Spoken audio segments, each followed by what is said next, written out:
Several months ago, I actually started recording this. Ravi Zacharias, Ravi Zacharias, Ravi Zacharias. His name has been the talk of the town, especially in the Christian apologetics world these past few days. The reason being, he was caught red-handed, or should I say with his pants down, due to a sex scandal which involves him going to spas and getting happy endings from women who did not want to give him happy endings but had to due to his forceful persuasion. And I'm being very diplomatic here. Anyway, the four of this so-called prominent head of an evangelical organization, some news reports actually state him as a famed Christian evangelist and intellectual. His fall has been very swift actually, because this dude passed away in around June, I believe, June of last year, after he was diagnosed with a rare form of cancer in March of the same year. So in a space of 3 to 4 months, he passed away. After he passed away, the sex scandals or the allegations of scandals of wrongdoings by this guy came up. Several women were brave enough to step up to the fore and relate his so-called abuses against them. So in December of last year, this organization that he founded, RZIM, which was named after him actually, decided to investigate the claims. And as we all expect, the news came out that the allegations of sexual deviancy by this guy Ravi Zacharias are all true. So it is a very devastating year, or beginning to a devastating year for the Christian evangelicals and apologists worldwide. They have, raised this guy up a pedestal so high that this guy, before he passed away, that is, thought that he could do no wrong. So of course it is of no surprise that this guy decided to do something hanky-panky behind the scenes. So anyway, my purpose here as a Muslim apologist is of course to pour salt into the wound. That is my job, that is my primary purpose. So don't blame me if I rub further salt into your wound, Christians, because hell yeah, I'm going to rub it real deep, and the pain will be so very, very hard that you guys will not be able to recover from it. So let us go on with the show of Ravi Zacharias, his sex scandals, and how this actually conforms with Christian teachings of today.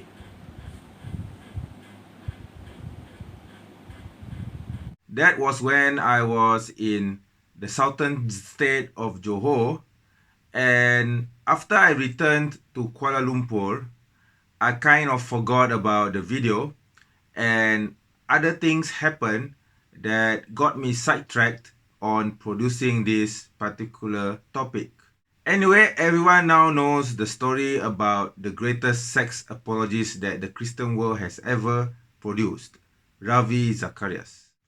But what not many people know is that Christians, especially Christian polemicists and Islamophobes in the likes of David Wood, Rob Christian, Christian Prince, Sam Shamoun, and many others, they are so embarrassed by the behavior of their greatest sex apologist that they do not even mention him in any of their videos.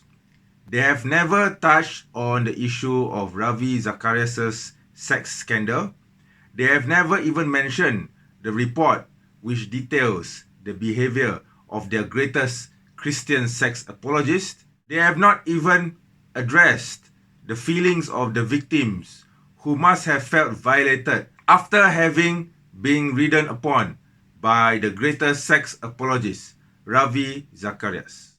So what do we know about the facts of his case?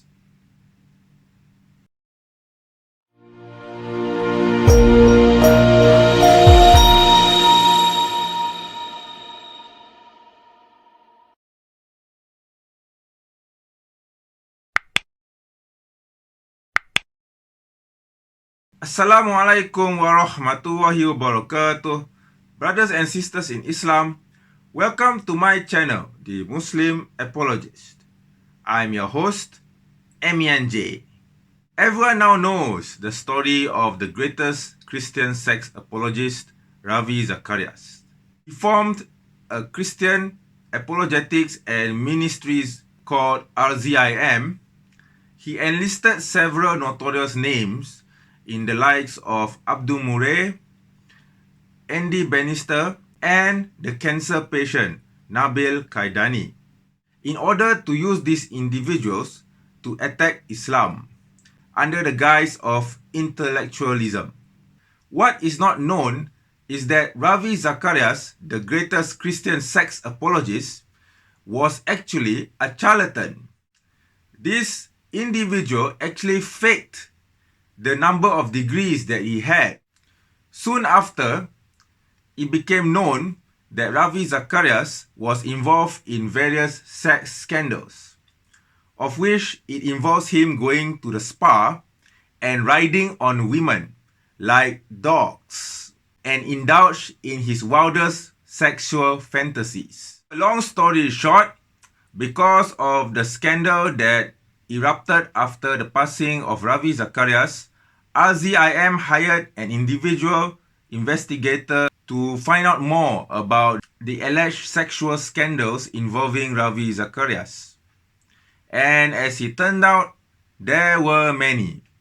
There were a lot of women who came out to testify that they were molested or what amounted to be raped by Ravi, the great sex apologist Zacharias. I would say that this is hardly unsurprising behavior from a Christian, because if you look into the Bible, there are a lot of stories which involve sexual indecencies and rape and gangbangs and many wild and sexual fantasies, etc., etc., etc.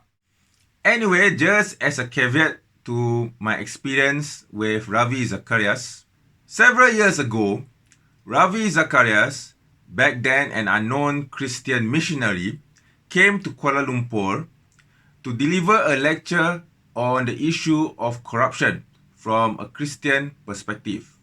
This lecture was held at Sedaya College, now known as the University College of Sedaya International. He was undoubtedly a very charismatic speaker, so at the end of this talk, I approached him and the late Syed Hussein Alatas and asked for a photo to be taken.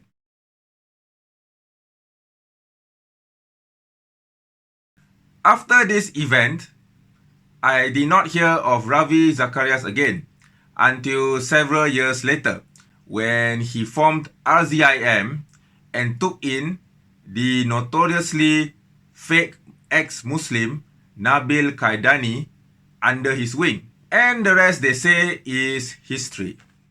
But what I would like to point out from this experience is that Ravi was definitely a charismatic speaker.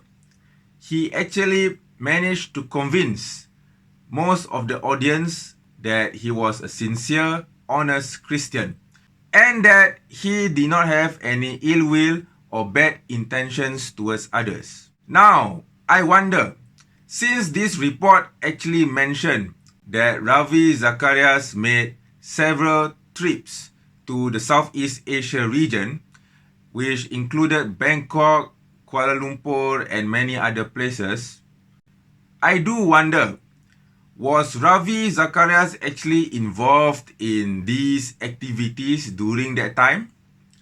Was his presence at Sedaya College at the time related to one of these events which was mentioned in this report?